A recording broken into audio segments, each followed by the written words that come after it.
வணக்கம். Shivani home kitchen நம்ம சேனலை சப்ஸ்கிரைப் பண்ணாதவங்க சப்ஸ்கிரைப் பண்ணிருங்க.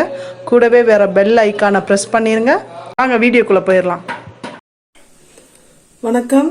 Shivani home kitchen. இன்னைக்கு நம்ம என்ன பார்க்க போறோம்னா காடை பிரியாணி எப்படி செய்யறதுன்னு பார்க்க போறோம். வாங்க பார்க்கலாம். அரிசி 1/2 கிலோ, நெய் தேவையான அளவு, புதினா கொஞ்சம், கொத்தமல்லி, தக்காளி 2 தக்காளி, பச்சை மிளகா ஒரு 4 பச்சை மிளகா, ஒரு பெரிய வெங்காயம், கொஞ்சம் கருவேப்பிலை தாளிக்கிறதுக்கு, காடை ஒரு 2 காடை, இஞ்சி பூண்டு பேஸ்ட் கொஞ்சம், முந்திரி, தயிர், சோம்பு, பட்டை, கிராம்பு, லவங்கெல்லாம் எடுத்து வச்சிருக்கேன், தூள். சரி, இப்போ எப்படி செய்யறதுன்னு பார்க்கலாம். இன்னைக்கு நம்ம குக்கர்ல தான் செய்ய போறோம். குக்கர்ல கொஞ்சம் நெய் விட்டுக்கிறேன்.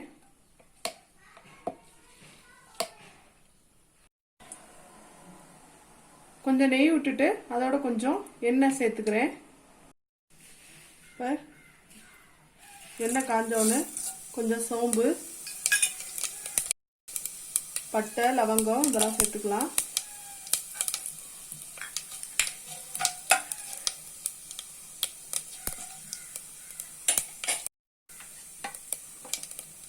இப்போ இது பொரிஞ்சதுக்கப்புறம் வெங்காயம், பச்சை மிளகா சேர்த்துக்கலாம். அதோட கொஞ்சம் கருவேப்பிலை.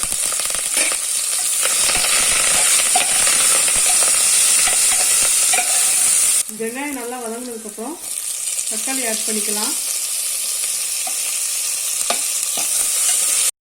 தக்காளி வேகணுன்றதுக்காக கொஞ்சமாக உப்பு சேர்த்துக்கிறேன்.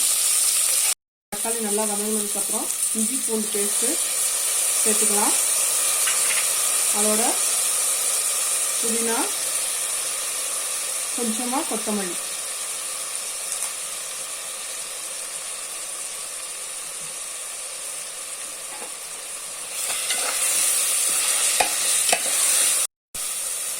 இப்போ இந்த பச்சை பாடை போகிற வரைக்கும் கொஞ்சம் நேரம் ஆச்சு. இப்போ காடையை சேர்த்துக்கலாம். காடையை சேர்த்துட்டு கொஞ்சம் தயிர் ஊற்றிக்கலாம். தயிரோடு சேர்ந்து நல்லா மிக்ஸ் ஆகட்டும். நல்லா மிக்ஸ் பண்ணிக்கிறேங்க.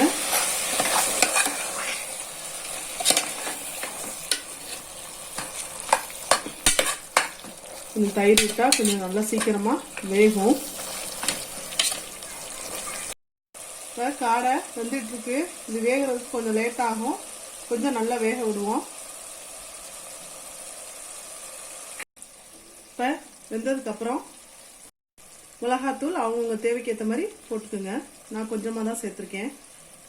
இப்போ காடை நல்லா வெந்துருச்சு. வெந்ததுக்கப்புறம் நம்ம அரிசி எடுத்து சேர்த்துக்கலாம்.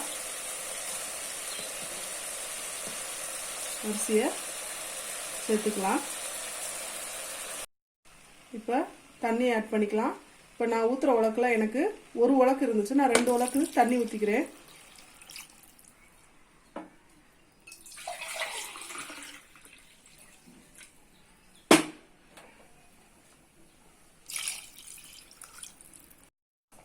இப்போ தண்ணி ஊற்றி தண்ணி நல்லா கொதி வந்ததுக்கப்புறம் இதுக்கு தேவையான அளவு உப்பு சேர்த்துக்கலாம்.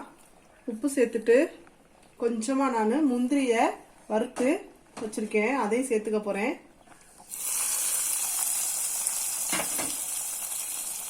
லைட்டாக மிக்ஸ் பண்ணி விட்டுட்டு நம்ம குக்கரை மூடி வச்சிடலாம். உப்பு மட்டும் ஒரு தடவை கரெக்டாக இருக்கான்னு செக் பண்ணிக்கிடுவோம். இப்போ கொதி வந்ததுக்கப்புறம் நம்ம குக்கரை மூடிடலாம். லோ ஃப்ளேமில் வச்சு 1 விசில் மட்டும் வந்தால் போதும். இல்லைன்னா சாதம் உடஞ்சிரும். அதனால ஒரே ஒரு விசில் மட்டும் வரட்டும்.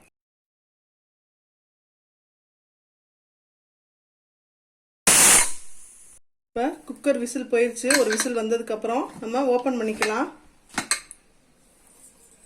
பாருங்க, சூப்பராக வந்திருக்கு. அரிசிலாம் உடையலை, நல்லா அழகாக வந்திருக்கு. நீங்களும் ட்ரை பண்ணி பாருங்க.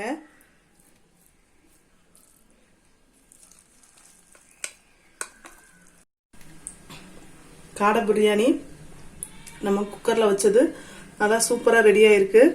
பாருங்கள், ரைஸ்லாம் உடையாமல் நல்லா சூப்பராக வந்திருக்கு. நீங்களும் ட்ரை பண்ணி பாருங்கள். ட்ரை பண்ணி பார்த்துட்டு எங்களுக்கு கமெண்ட் பண்ணுங்கள். லைக் பண்ணுங்க, ஷேர் பண்ணுங்க, மறக்காம சப்ஸ்கிரைப் பண்ணுங்க, கூட வர பெல் ஐக்கானை பிரஸ் பண்ணுங்க. வாழ்க வளமுடன். நன்றி, வணக்கம்.